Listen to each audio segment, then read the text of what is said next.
30 days ago I did something that honestly made me a little nervous to even film. I took almost everything out of my closet, except for 10 pieces, and I challenged myself to wear nothing but those 10 pieces for an entire month. No new clothes. No backup outfit when I was not feeling it. No reaching for something else on a hard day. Just 10 pieces, over and over for 30 straight days. And I need to tell you, what happened to my confidence during this month was the last thing I expected. I thought I would be bored by day 5. I thought people would start noticing I was wearing the same things. I thought I would feel less put together, not more. What actually happened completely changed the way I think about my closet, my mornings, and honestly the way I see myself at this stage of my life. By the end of this video I am going to show you exactly which 10 pieces I chose, what happened week by week, the one moment around day 17, where everything shifted, and whether I would actually recommend this to you.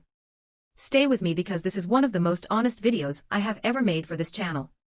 Welcome back to Radiant at Every Age, the channel where we prove every single week that looking and feeling incredible after 60 does not require a closet full of clothes or a bank account to match. If you are new here, welcome. I am so glad you are joining us right as we get into one of the most personal experiments I have ever done on this channel. This is a place built for women who are done overspending, done overthinking their closets, and ready to feel confident in a way that actually lasts. I think you are going to enjoy this one. To my returning viewers, thank you for being here again. You have watched me try a lot of things on this channel, but this one might be my favorite experiment yet. Let us get into it together. Before I take you through this whole journey, if you have not subscribed yet, please do that now and tap the bell so you do not miss anything because we are doing more experiments and challenges like this one coming up.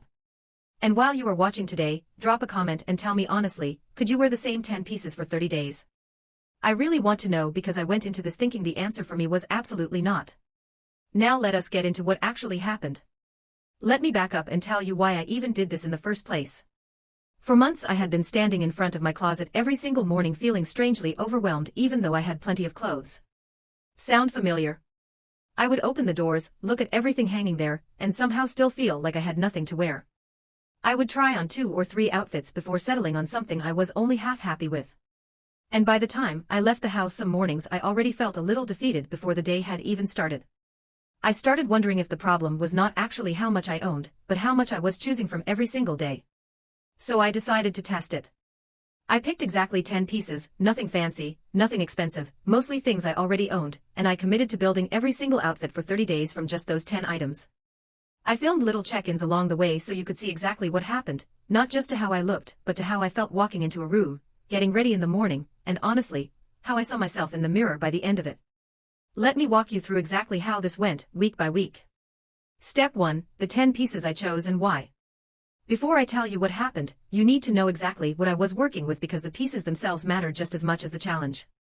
I picked one pair of well-fitted dark denim jeans, a pair of neutral wide-leg trousers, a simple white button-up shirt, a soft black turtleneck, a wrap-style midi dress, a tailored blazer in a deep camel tone, a cream cardigan, a lightweight scarf in a rich burgundy, one pair of comfortable low-block heels, and one pair of white sneakers. Notice what is missing from that list. No statement pieces. No trendy items. No anything that only worked for one specific occasion. Every single piece I chose had to be able to mix with at least 4 other pieces on the list, and that one rule alone forced me to think about my closet completely differently than I ever had before. I also made sure the color palette stayed within the same family, camel, cream, black, white and burgundy, so that almost any 2 pieces I grabbed in the morning would automatically work together without me having to think too hard about it. The total cost of everything on this list, since I already owned most of it, came to less than what I would normally spend on 2 or 3 impulse buys in a single shopping trip. Step 2, Week 1, the adjustment. The first week was honestly a little strange. Not because the outfits looked bad, they did not, but because my brain kept expecting to feel restricted, and instead I felt something closer to relief. Every morning that used to involve 10 minutes of indecision now took about 90 seconds. I would grab the trousers and the turtleneck, or the jeans and the white shirt with the blazer over it, and I was done.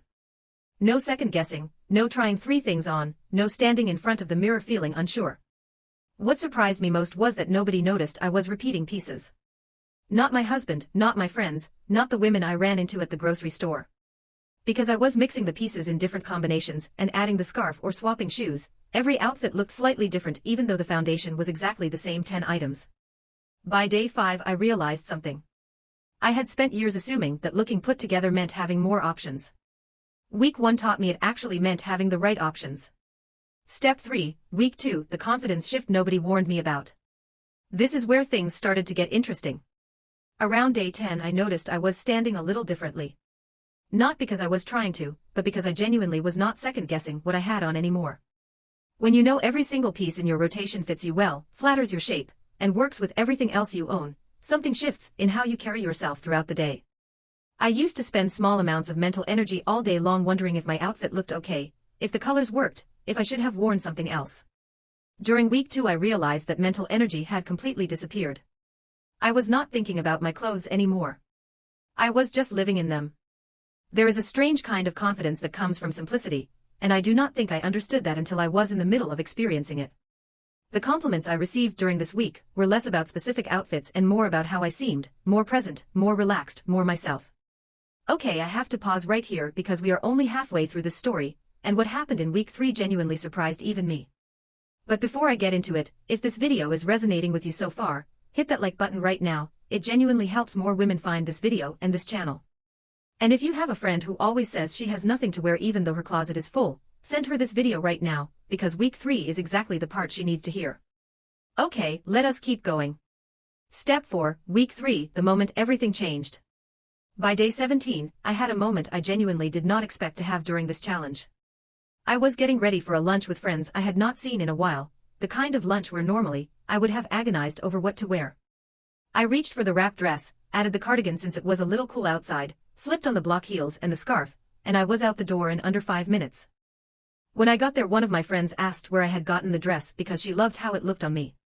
I told her the truth, that I had been wearing the same 10 pieces for over 2 weeks, and this was actually the 4th time she had seen some version of this outfit, just styled differently each time. She was genuinely shocked. She had not noticed at all. That moment crystallized something for me. I had spent so many years believing that more clothes meant more confidence. What day 17 taught me is that the opposite was actually closer to the truth. Confidence was coming from knowing my pieces so well that getting dressed stopped being a source of stress and started being something almost automatic.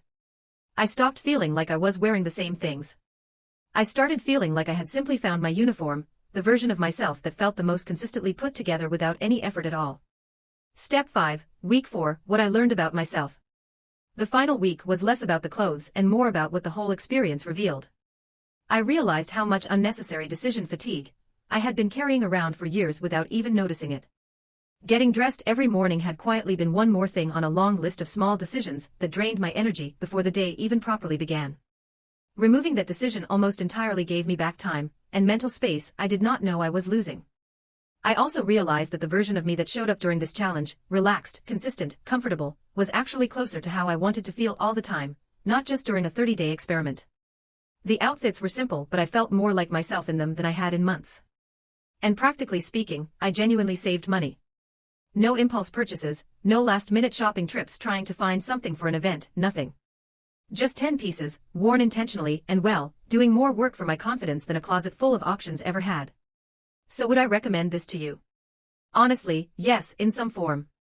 You do not need to do exactly 30 days or exactly 10 pieces. But I want you to consider trying a smaller version of this for even 1 week.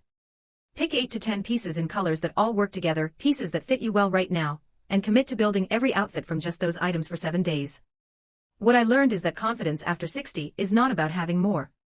It is about knowing what you have, trusting it, and giving your mind one less thing to worry about every single morning. That is a kind of freedom that no amount of shopping ever gave me. If you decide to try your own version of this challenge, I want to hear about it. Drop a comment below and tell me which pieces you would choose for your own 10-piece closet. I will be reading every single one, and honestly, I might feature some of your answers in a future video. Like this video if it inspired you even a little, subscribe if you have not already, and share it with a woman in your life who needs to hear that less really can be more. I will see you in the next one.